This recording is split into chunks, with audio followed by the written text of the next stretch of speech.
इतने दिनों के बाद है आई सजना प्यार मिलन की, हो इतने दिनों के बाद है आई सजना प्यार मिलन की।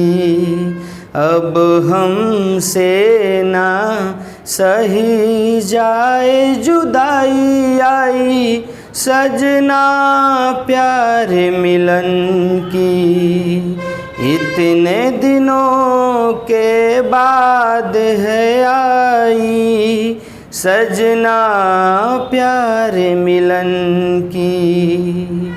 नमस्कार दोस्तों, मेरे प्यारे स्टूडेंट्स, मेरे प्यारे प्यारे प्रिय मित्र, आप सभी को HNY की तरफ से प्यार भरा नमस्कार है। मेरे प्यारे प्यारे दोस्त, मेरे प्यारे प्यारे प्रिय स्टूडेंट्स, आज आपके बीच में मैं एक करंट अफेयर का टॉपिक लेकर आया हूं और इस करंट अफेयर का टॉपिक आपके प्रत्येक कॉम्पिटिटिव एग्ज़ाम के लिए बहुत ही महत्वपूर्ण स्थान रखते हैं। तो मैं चाहूँगा मेरे दोस्त, मेरे भाई, कि आप अगर इस चैनल को देख रहे होंगे, अगर नए होंगे, तो कृपया करके इस चैनल को सब्सक्राइब कर दीजिएगा, शेयर कर दीजिएगा, लाइक कर दीजिएगा और इस करंट अफेयर के MCQ क्वेश्चन को पूरी तरह से समझने और पढ़ने के लिए कृपया करके इस वीडियो को पूरा देखेंगे, तभी जा करके आप सभी को लाभदायक होगा और आपको ये लाभ पहुंचाएगा।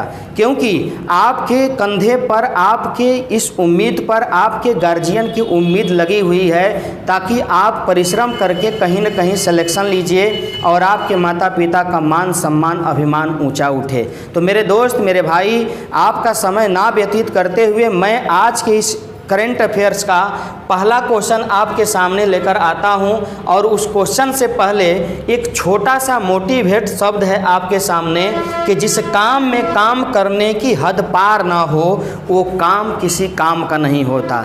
मेरे भाई, मेरे दोस्त, जिस काम में काम करने की हद पार ना हो वो काम किसी काम का नहीं होता। ये सही बात है इस मोटिवेटेड शब्द का।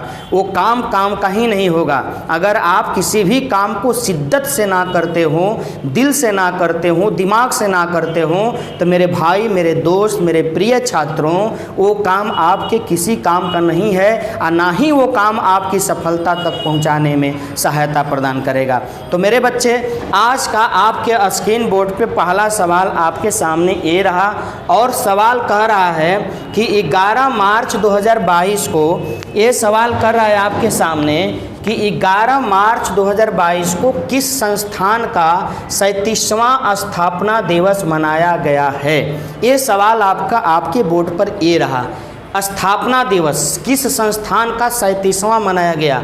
राष्ट्रीय अपराध रिकॉर्ड ब्यूरो, रक्षा अनुसंधान, भारतीय अंतरिक्ष अनुसंधान और इनमें से कोई नहीं। तो बात आप हमको समझाने की स्थिति में यह लेकर आया है मेरे भाई, हम चलेंगे आपको उसी को लेकर के ताकि हम समझेंगे कि ये 37वां हमारा जो अंतर्राष्ट्रीय संस्थान स्थापना दिवस किसका मनाया गया है, तो उसके बारे में हम चलेंगे, तब हमें पता चलेगा मेरे भाई और उसको हम लोग समझने की कोशिश करेंगे। तो देखो मेरे दोस्त, 37वां की बात कह रहा है, बात हमारी समझना। ये 37वां स्थापना दिवस की बात कह रहा है, 37वां स्थापना दिवस। और 37वां स्थापना दिवस किसका माना? तो 37वां स्थापना दिवस NCRB का माना। किसका माना? NCRB। NCRB का मतलब होता है राष्ट्रीय अपराध ब्यूरो। राष्ट्रीय अपराध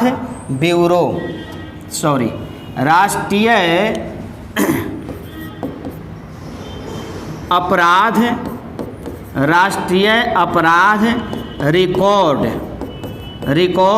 ब्यूरो। राष्ट्रीय अपराध रिकॉर्ड ब्यूरो, इसका जो पूरा नाम होता है वो राष्ट्रीय अपराध रिकॉर्ड ब्यूरो होता है मेरे दोस्त, मेरे भाई, मेरे बच्चा। और इस राष्ट्रीय अपराध रिकॉर्ड ब्यूरो की जो स्थापना हुई थी वो 11 मार्च 1986 को हुई थी। कब हुई थी? तो तो 11 मार्च 1986 को हुई थी। किसकी स्थापना? तो NCRB की स्थापना 11 मार्च 1986 ईस्वी को हुई थी। बात हमारी समझ रहे हैं। अगर आपसे कोई पूछे कि इसकी जो मुख्यालय है वो कहाँ है, तो NCRB का मुख्यालय है आपको दिल्ली में। NCRB का जो मुख्यालय है वो कहाँ है मेरे भाई? तो दिल्ली में है। और पहली दफ़ा राष्ट्रीय अपराध रिकॉर्ड ब्यूरो की स्थापना दिवस जो मनाई गई और उसमें भारत का कोई गृह मंत्री, पहली दफ़ा भारत का कोई गृह मंत्री क्या हुआ? शामिल हुआ। और वो गृह मंत्री कौन है? तो अमित शाह। पहली दफ़ा कोई भारत का गृह मंत्री शामिल हुआ और वह गृह मंत्री कौन है भाई साहब? तो अमित शाह हैं। तो हमारा आंसर क्या हो गया बाबू मेरे? राष्ट्रीय अपराध रिकॉर्ड ब्यूरो मतलब नेशनल बात हमारी समझ रहे हैं। इसका पूरा नाम आपको हिंदी में मैं दे दिया हूँ, आप समझ जाएंगे। बात हमारी समझ रहे हैं। अगर आप अंग्रेजी में चाहेंगे तो national crime records bureau, national crime records bureau होता है। इसलिए हमारा आंसर क्या हो गया? तो ए आंसर हो गया। क्या हो गया बाबू मेरे? ए आंसर हो गया। ठीक है, ये है NCRB का 37वां स्थापना दिवस मनाया गया है। इसकी स्थापना कब हुई थी? तो 11 मार्च 1986 को। इसका मुख्यालय कहाँ है? तो इसका मुख्यालय है नई दिल्ली में। अगर आपसे कोई पूछे कि इसके निदेशक कौन है, NCRB का जो निदेशक है वो कौन है, तो आपका आंसर होगा विवेक गोगिया। आपका आंसर क्या होगा बेटा मेरे?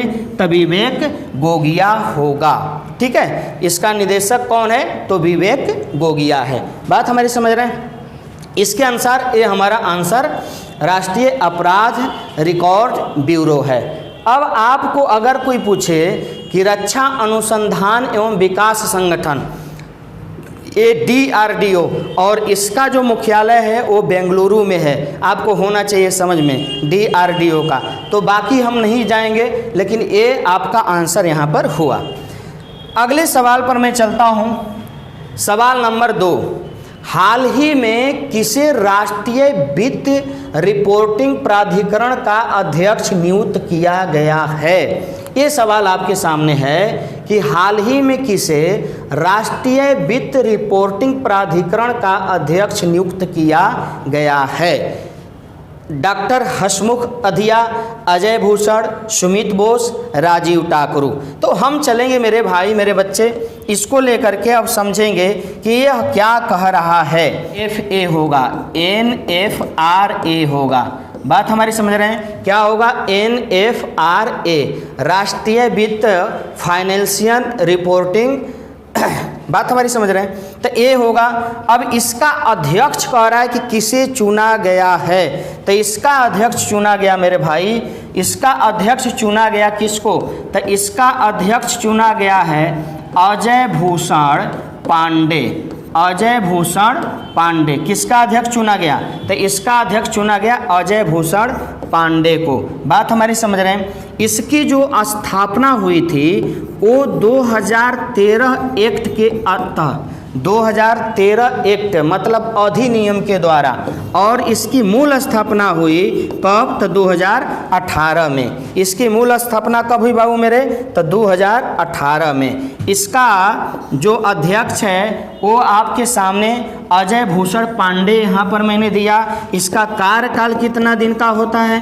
तो इसका कार्यकाल होता है 3 वर्ष का। इसका क्या होता है बाबू मेरे? तो इसका कार्यकाल 3 वर्ष का होता है, 3 इयर्स का। बात हमारी समझ रहे हैं। NFRA एक क्वेश्चन आपके पूछा कि इसका अध्यक्ष कौन है, तो इसका अध्यक्ष कौन है? तो अजय भूषण पांडे। इसकी स्थापना मतलब राष्ट्रीय वित्त रिपोर्टिंग प्राधिकरण की स्थापना 2013 अधिनियम के अंतर्गत 2018 में हुई। इसका कार्यकाल कितने वर्ष का होता है? तो 3 वर्ष का होता है। इसलिए हमारा आंसर क्या हो जाएगा बाबू मेरे? तो हमारा आंसर हो जाएगा B मतलब अजय भूषण पांडे। बात हमारी समझ रहे हैं। अगले क्वेश्चन पर चलता हूं। सवाल नंबर आपका 3 होगा, 3 क्वेश्चन। प्रतिवर्ष अंतर्राष्ट्रीय महिला न्यायाधीश दिवस कब मनाया जाता है? प्रतिवर्ष अंतर्राष्ट्रीय महिला न्यायाधीश दिवस कब मनाया जाता है? 10 मार्च, 11 मार्च, 12 मार्च या फिर 13 मार्च? तो हम इसको समझेंगे बाबू मेरे कि कब मनाया जाता है, इसको समझने की कोशिश करते हैं, देखते हैं क्या कहता है।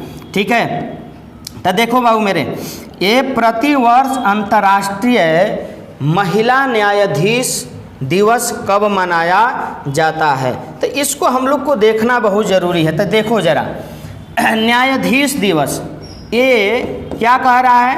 तो महिला न्यायाधीश दिवस की बात पूछ रहा है, महिला न्यायाधीश दिवस। तो महिला न्यायाधीश दिवस की शुरुआत कब हुई थी मेरे भाई? तो 2021 में। महिला न्यायाधीश दिवस की शुरुआत कब हुई थी? तो 2021 में हुई थी, 2021 में हुई थी। कब? तो 10 मार्च को, 10 मार्च 2021 को महिला अंतर्राष्ट्रीय न्यायाधीश दिवस हुई थी, स्थापना हुई थी। और इसकी स्थापना किसने किया था? तो इसकी स्थापना किया था बाबू मेरे, तो संयुक्त राष्ट्र। किसने किया था? तो संयुक्त राष्ट्र। संयुक्त राष्ट्र का जो मुख्यालय है वो कहाँ है बाबू मेरे? तो द हेग में है, द हेग में है। मतलब द हेग कहाँ है? तो नीदरलैंड। कहाँ है बेटा मेरे?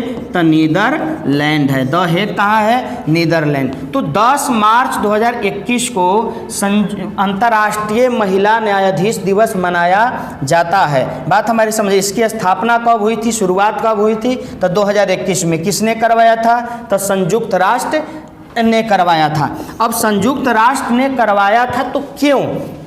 क्योंकि इसके अंतर्गत जो महिलाओं की जो शक्ति होगी, जो महिलाओं की शक्ति होगी, वह न्याय के क्षेत्र में क्या होगा? न्याय के क्षेत्र में बढ़ेगा। महिलाओं की जो शक्ति होगी वो क्या होगा? न्याय के क्षेत्र में बढ़ेगा। इस स्थिति को देखते हुए संयुक्त राष्ट्र ने अंतर्राष्ट्रीय महिला न्यायाधीश दिवस क्या करता है? मनाने का निर्णय लिया। कब? तो 2021 में।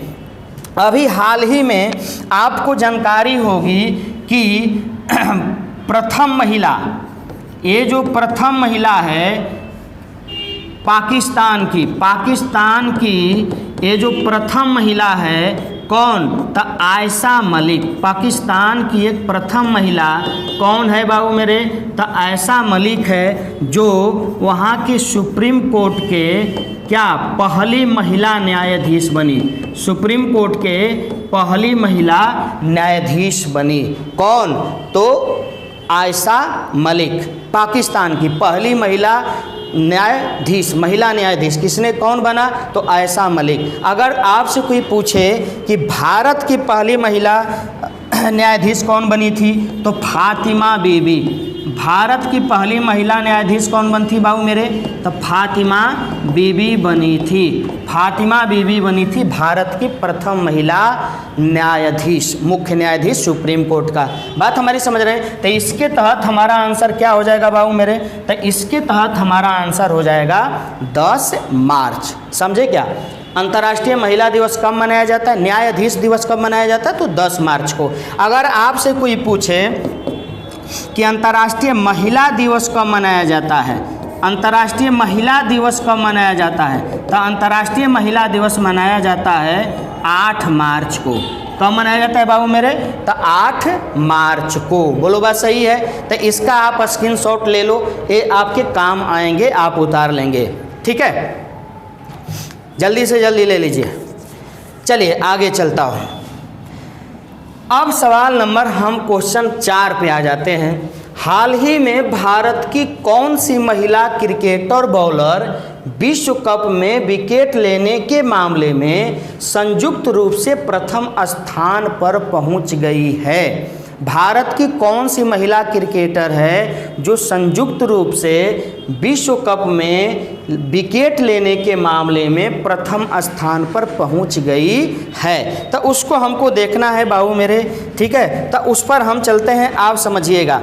ठीक है, तो कौन सी महिला क्रिकेटर है, कौन सी महिला क्रिकेटर है भाई, कौन सी महिला क्रिकेटर है? तो महिला क्रिकेटर हमारे देश की झूलन गोस्वामी। कौन है बेटा मेरे? तो झूलन गोस्वामी है, ये महिला क्रिकेटर है हमारे देश की झूलन गोस्वामी। क्या है यह? तो भारतीय क्रिकेट के तेज गेंदबाज है। क्या है बाबू मेरे? तो गेंदबाज है। झूलन गोस्वामी क्या है? तेज गेंदबाज है। और इन्होंने अब तक, झूलन गोस्वामी ने अब तक हमारे देश की तरफ से 30 मैच खेलते हुए, कितना मैच? 30 मैच खेलते हुए कितना विकेट लिया है? तो 39 विकेट लिया है। कितना विकेट लिया है बाबू मेरे? तो 39 विकेट लिया है पूरे वर्ल्ड कप में। बात हमारी समझ रहे हैं? कितना वर्ल्ड कप खेला इन्होंने? तो 5 बार वर्ल्ड कप खेला है। 5 बार वर्ल्ड कप क्या किया है बाबू मेरे? तो वर्ल्ड कप खेला है। किसने? तो झूलन गोस्वामी ने। तो हमारा आंसर इसके तहत कौन होगा भाई मेरे? तो झूलन गोस्वामी अर्थात सी आंसर हो जाएगा। सबसे अधिकतम संयुक्त रूप से वर्ल्ड कप में अधिकतम विकेट लेने वाली महिला क्रिकेट खिलाड़ी कहाँ की? तो भारत की। कौन? तो झूलन गोस्वामी। कितने मैच में? तो 30 मैच में। कितना विकेट लिया? तो हमारे देश के लिए 39 विकेट लेकर के यह प्रथम स्थान पर पहुँच गई है। बात हमारी समझ रहे हैं? अगर बात आई कि हाल ही में ये वर्ल्ड कप हो कहाँ रहा है, हाल ही में वर्ल्ड कप कहाँ हो रहा है? तो हाल ही में वह वर्ल्ड कप हो रहा है बाबू मेरे, तो न्यूजीलैंड में। कहाँ हो रहा है? तो न्यूजीलैंड में हो रहा है। कहाँ हो रहा है बाबू?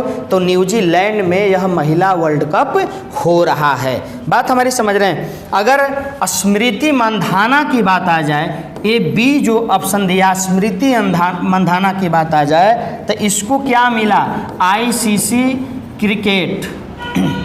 बात समझ, स्मृति मंधाना को ICC women cricket of year, ICC women cricket of year मिला है। ICC women cricket of the year किसको मिला? ICC cricket women cricket of the year किसको मिला भैया? तो स्मृति मंधाना को मिला है। बात हमारी समझ रहे हैं? तो कौन गेंदबाज है सबसे अधिकतम विकेट लेने वाली? तो हमारी झूलन गोस्वामी। 39 विकेट इन्होंने लिया। 5 बार वर्ल्ड कप खेला है भाई साहब। वर्ल्ड कप कहाँ प्रसारित हो रहा है वर्तमान में? तो न्यूजीलैंड में। बात हमारी समझ रहे हैं? तो ये आपका 4 क्वेश्चन का डिटेल रहा। मेरे दोस्त, मेरे भाई, जिस तरह से हम लोग आपको परिश्रम करते हैं उस तरह से आप भी परिश्रम कीजिए। जो भी हम लोग का मटेरियल होता है, वीडियो होता है, लाइव क्लास होता है, उसको शिद्दत से देखने का काम करिए। चलिए अगला सवाल पे मैं चलता हूँ। भारतीय रक्षा मंत्रालय के अनुसार 9 मार्च 2022 को भारत की एक मिसाइल किस देश में 124 किलोमीटर अंदर जाकर के गिरी है? भारतीय रक्षा मंत्रालय के अनुसार 9 मार्च 2022 को भारत की एक मिसाइल किस देश में 124 किलोमीटर जाकर गिरी है? अंदर 124 किलोमीटर अंदर जाकर के क्या की है? तो गिरी है। तो हम समझेंगे यहाँ पर इस क्वेश्चन का जवाब, हम समझेंगे भाई मेरे इस क्वेश्चन का जवाब। जरा देखिएगा, ये क्या कह रहा है? तो रक्षा मंत्रालय, रक्षा मंत्रालय के लिए बात बोल रहा है। वर्तमान में हमारे देश के रक्षा मंत्री कौन हैं? तो राजनाथ सिंह। देश के रक्षा मंत्री कौन है बाबू मेरे? तो राजनाथ सिंह है। और इस रक्षा मंत्रालय ने यह प्रतिपादित किया और उसका आंकड़ा दिया कि हमारे देश की एक सुपरसोनिक मिसाइल है। क्या है? सुपरसोनिक मिसाइल है। और वो मिसाइल पाकिस्तान, मतलब इसका एक लॉन्चिंग चल रहा था। इस मिसाइल का क्या चल रहा था? लॉन्चिंग चल रहा था। और यह मिसाइल लॉन्चिंग के समय पाकिस्तान के अंदर पाकिस्तान के अंदर 124 किलोमीटर के अंदर 124 किलोमीटर अंदर जाकर के क्या हुई है, गिरी है। लंच चल रहा था, इसका मतलब इसको प्रयोग किया जा रहा था सुपरसोनिक मिसाइल का। और यह एक बात तो तय है, रक्षा मंत्रालय ने इस पर एक मतलब अध्ययन किया और बताया कि इसमें गोला बारूद कोई नहीं था, इसमें गोला बारूद नहीं था। इसीलिए जब यह 124 किलोमीटर के अंदर गिरा तो कोई नुकसान नहीं पहुंचाया। पाकिस्तान के रक्षा मंत्रालय से भी इसकी संतुष्टि हुई, पुष्टि हुई कि नहीं, ये मिसाइल जो था वो आया था। और भारत के रक्षा मंत्रालय ने यहाँ से अपना किया कि नहीं, ये मतलब मिस्टेक से चला गया है, कोई कारण हम लोग का मुद्दा नहीं था, एक इसमें कोई गोला बारूद नहीं था। तो कौन हो गया मेरे दोस्त, मेरे भाई, तो पाकिस्तान हो गया। बात हमारी समझ रहे हैं। कौन सी मिसाइल, सुपरसोनिक मिसाइल को यह प्रमाणित किया गया है। लंचिंग के समय, अभ्यास के समय कहाँ जाकर गिरा, तो पाकिस्तान में जाकर के क्या हुआ है, गिरा है, पाकिस्तान में जर के। अगर स्थान पूछे कि कहाँ स्थान पे पाकिस्तान के, तब मियाँ चन्नू।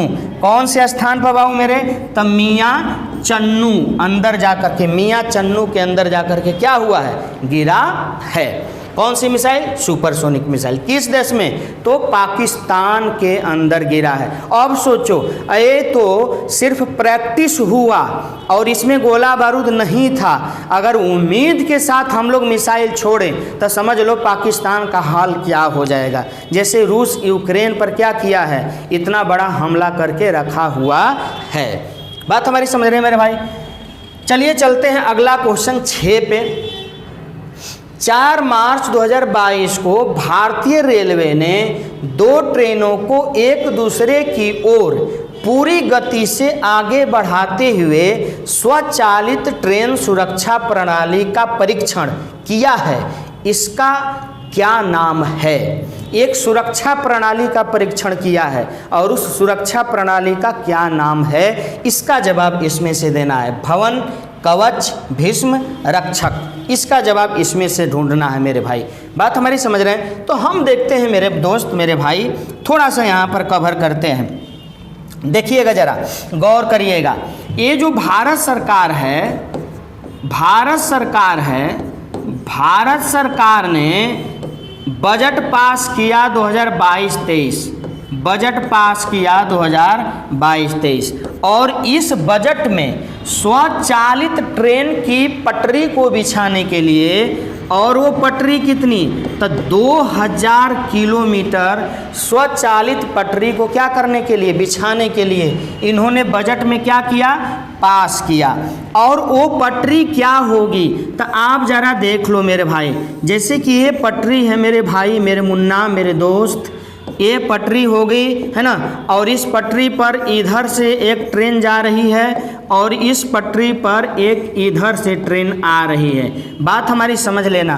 तो यह क्या कह रहा है कि 2 ट्रेनों को एक दूसरे की ओर पूरी गति से आने के संदर्भ में स्वचालित ट्रेन सुरक्षा, मतलब क्या, स्वचालित मतलब स्वयं से चल करके अगर ये ट्रेनें बी ट्रेनें के संपर्क में आएगी और वो यदि लड़ने को होगी तो ये ऐसी पटरी है कि उसको संकेत दे देगी और इन दोनों ट्रेनों को क्या करेगी, एक निश्चित दूरी पर क्या कर देगी, रोक देगी। एक निश्चित दूरी पर क्या कर देगी, रोक देगी। और इसी स्वचालित का नाम है, इसी स्वचालित सुरक्षा का नाम है क्या, तो कवच। क्या नाम है बाबू मेरे सोना, तो कवच नाम है। बात हमारी समझ रहे हैं। इसलिए आंसर हमारा क्या हो गया, तो आंसर हमारा हो गया बी आंसर हो गया। इस क्वेश्चन का 6 क्वेश्चन का आंसर बी हो गया।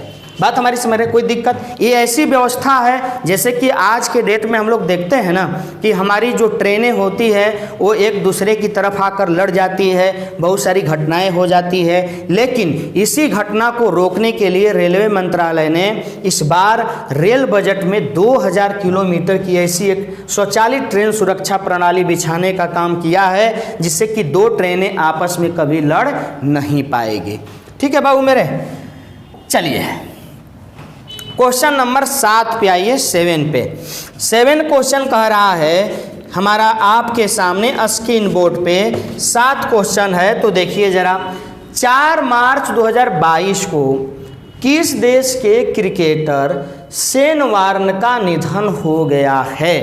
4 मार्च 2022 को किस देश के क्रिकेटर शेन वार्न का क्या हो गया? निधन हो गया। क्या बात है, शेन वार्न की बात कर रहा है बाबू मेरे। तो सोचो जरा, शेन वार्न की बात कर रहा है। जब कोई बड़ा खिलाड़ी दुनिया को छोड़ करके चला जाता है, ये कह रहा है शेन वार्न की बात, शेन वार्न की बात कह रहा है। जब कोई बड़ा खिलाड़ी दुनिया को छोड़कर चला जाता है भाई साहब, तो बड़ा दुख होता है। किस देश के थे? तो शेन वार्न थे ऑस्ट्रेलिया के। कहाँ के थे भाई मेरे? शेन वार्न ऑस्ट्रेलिया के थे, ठीक है। और उस ऑस्ट्रेलिया के धरती पर जन्मा एक ऐसा विस्फोटक गेंदबाज, क्या था भाई मेरे? तो गेंदबाज। कौन सा गेंदबाज था? ठीक है, ये गेंदबाज था शेन वार्न। और शेन वार्न ने पूरे क्रिकेट के करियर में वनडे प्लस टेस्ट के अंदर कुल कितना विकेट लिया था? तो 1000 पार विकेट क्या किया था?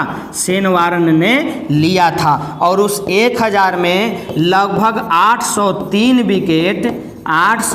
विकेट टेस्ट के थे और 200 अप्रोक्स आपको 93 विकेट क्या थे?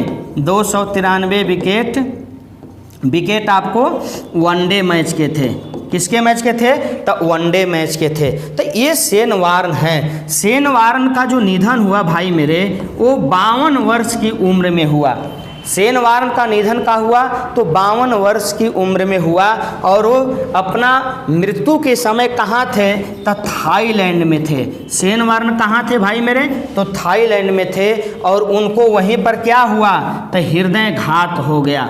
क्या हुआ मेरे दोस्त? तो हृदय घात हुआ। किसको? शेन वार्न को। कहाँ के खिलाड़ी हैं? ऑस्ट्रेलिया के। क्या हैं? गेंदबाज हैं। वनडे टेस्ट में मिलाकर के 1000 पार विकेट उन्होंने लिया और 800 विकेट अप्रोक्स आपको टेस्ट में और 293 विकेट आपको वनडे में लिया। 52 साल की उम्र में उनका निधन हो गया। थाईलैंड में हृदय घात आने से उनका क्या हुआ? निधन हुआ। इसलिए हमारा आंसर क्या हो जाएगा बाबू मेरे?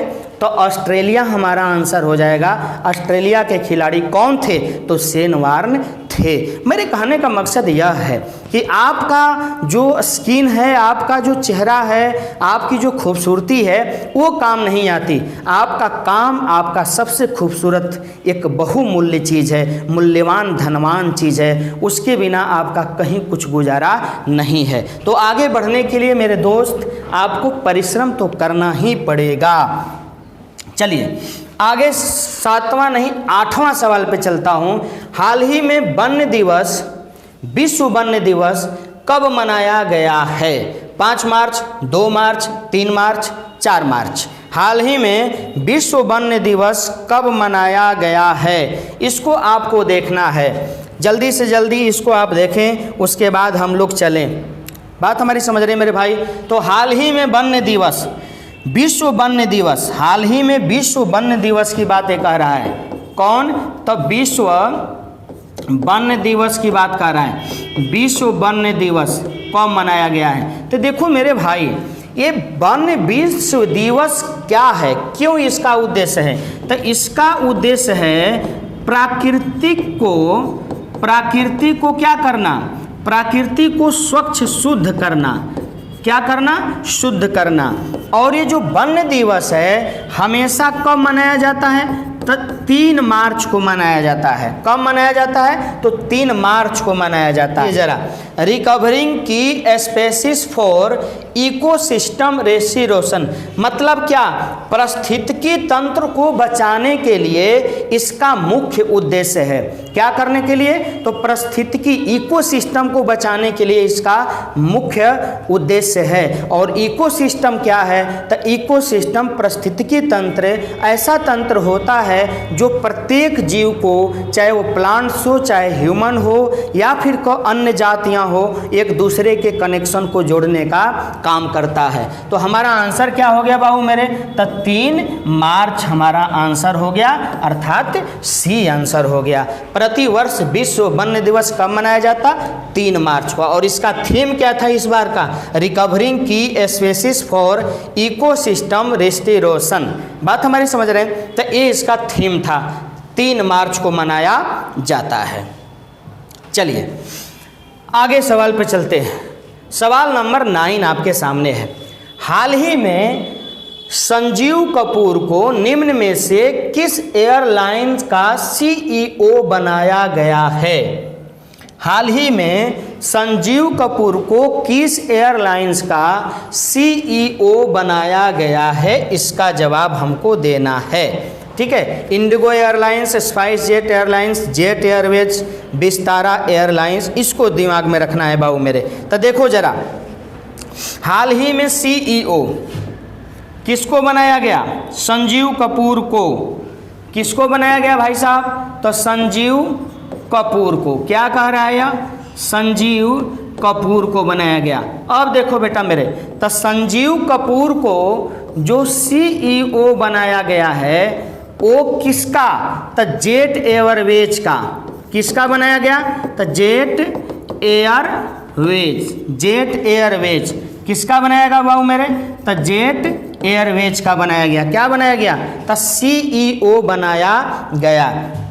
ये जो संजीव कपूर थे, इससे पहले किसका थे? तो इससे पहले विस्तारा एयरलाइंस। किसका? विस्तारा एयरलाइंस के क्या थे? प्रमुख थे। क्या थे बाबू मेरे? विस्तारा एयरलाइंस के क्या थे?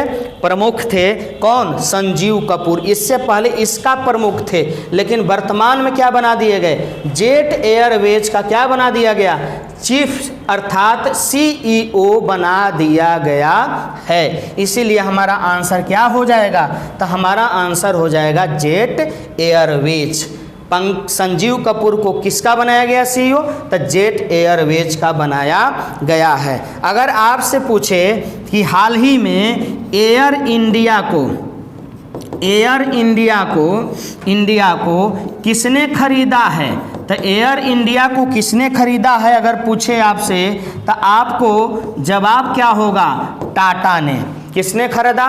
तो रतन टाटा ने एयर इंडिया को क्या किया? खरीद लिया है। कितनी की बोली लगा करके? तो 18,000 करोड़ की। 18,000 करोड़ की बोली लगाया कौन? टाटा ने। और इस कंपनी को, इस एयरलाइंस को क्या कर लिया? अपने में खरीद लिया, एयर इंडिया को। बात हमारी समझ रहे हैं? ये कंडीशंस आपके सामने मैंने रखा। अब चलता हूं मैं अगले वाले क्वेश्चन पे। यहां तक समझ में आया? संजीव कपूर को किसका बना दिया गया सीईओ? तो जेट एयरवेज। बात हमारी समझ रहे हैं? इससे पहले कौन के थे? तो विस्तारा एयरलाइंस के थे, ठीक है। एयरलाइंस जो था इसका प्रमुख थे वो, इसीलिए हमारा आंसर क्या हो गया? तो जेट एयरवेज अर्थात सी आंसर हो गया। एयर इंडिया को किसने खरीदा था? तो एयर इंडिया को टाटा ने खरीदा है। कितने हजार करोड़ में? तो 18,000 करोड़ रुपया में। सरकार ने उसको क्या कर दिया? बेच दिया है। चलिए सवाल नंबर 10 और आपका अंतिम क्वेश्चन होगा। आईसीसी महिला क्रिकेट वर्ल्ड कप का 12वां संस्करण निम्न में से किस देश में आयोजित किया जा रहा है? आईसीसी बात हमारी समझने की कोशिश कीजिए। ये आईसीसी पूछ रहा है। आईसीसी मतलब international cricket council. International cricket council, अंतर्राष्ट्रीय क्रिकेट परिषद। बात हमारी समझ रहे हैं? इसका जो मुख्यालय है वो कहाँ है बेटा? तो इसका मुख्यालय है दुबई में। दुबई में मतलब यूएई में है। कहाँ है? यूएई में है, दुबई में है। आईसीसी का मुख्यालय कहाँ है हो? तो हमारा इसका मुख्यालय दुबई में है, ठीक है। ये यही कह रहा है कि महिला क्रिकेट वर्ल्ड कप का 12वां संस्करण, कौन सा संस्करण? तो 12वां संस्करण निम्न में से किस देश में आयोजित किया जा रहा है? तो 12वां संस्करण बेटा मेरे न्यूजीलैंड के अंदर क्या किया जा रहा है? तो न्यूजीलैंड के अंदर क्या हो रहा है? तो यह वहाँ पर प्रसारित किया जा रहा है, आयोजित किया जा रहा है। कौन सा? आईसीसी क्रिकेट वर्ल्ड कप महिलाओं का 12वां संस्करण कहाँ पे? तो न्यूजीलैंड के अंदर क्या हो रहा है? प्रसारित किया जा रहा है, आयोजित किया जा रहा है। अगर कोई पूछे कि फर्स्ट जो वर्ल्ड कप था, फर्स्ट वुमेन वर्ल्ड कप जो था वो कब खेला गया था? तो 1973 में। कहाँ पे? तो इंग्लैंड में खेला गया था। कहाँ पर खेला गया था मेरे भाई? तो इंग्लैंड में खेला गया था। और इस वर्ल्ड कप का वर्तमान में विजेता कौन है? तो इंग्लैंड ही है। वर्तमान में विजेता कौन है बाबू मेरे? तो इंग्लैंड ही है वर्तमान में विजेता। World cup, women world cup का वर्तमान में विजेता कौन है? तो इंग्लैंड ही है। और इंग्लैंड भी इसी खेल में क्या हो रही है? खेल रही है। और इस वर्ल्ड कप में कितने देशों की टीम? तो 8 देशों की टीम क्या हुई है? शामिल हुई है। और इस 8 देशों में हमारा भारत भी है। और इस भारत की जो कप्तान है वो कौन है? भारत की अगर कप्तान अगर आपसे कोई पूछे तो भारत की कप्तान कौन है बेटा? तो मिताली राज। भारतीय क्रिकेट टीम की कप्तान कौन है महिलाओं का? तो मिताली राज। बोलो बात सही है। ICC international cricket council Dubai में इसका मुख्यालय है। 12वां संस्करण कहाँ हो रहा है? तो न्यूजीलैंड में हो रहा है। बात हमारी समझ रहे हैं। न्यूजीलैंड में पहला वुमेन क्रिकेट वर्ल्ड कप खेला गया था तो 1973 में खेला गया था। कहाँ पे? इंग्लैंड में। और वर्तमान में इसका जो हमारे कहने का मकसद कि वर्तमान में जो विजेता टीम है जो खेल रही है वो कौन है? तो इंग्लैंड है। अब 2022 में कौन जीतेगा इसका आंकड़ा अभी हम नहीं दे सकते, लेकिन स्मृति मंधाना हमारे देश की इस वर्ल्ड कप में अब तक कितने शतक लगा चुकी है? 2 शतक लगा चुकी है। कितना शतक लगा चुकी है बाबू मेरे? तो 2 शतक लगा चुकी है इस वर्ल्ड कप में। कौन? स्मृति मंधाना। कौन लगा दिए बाबू? स्मृति मंधाना। 2 वर्ल्ड कप, इस वर्ल्ड कप में 2 दोहरे शतक लगा चुकी है स्मृति मंधाना। तो कहाँ हो रहा है बाबू मेरे? तो न्यूजीलैंड में हो रहा है आईसीसी क्रिकेट वर्ल्ड कप का खिताब। ठीक है। और हम लोग गुजारिश करेंगे, दुआ करेंगे कि हमारी इंडियन क्रिकेट टीम इस वर्ल्ड कप को क्या कर सके? बेहतर ढंग से जीत करके आए और हमारे देश का मान सम्मान नाम ऊंचा करे। इसी के साथ हम आपसे यहीं तक विदा लेता हूं।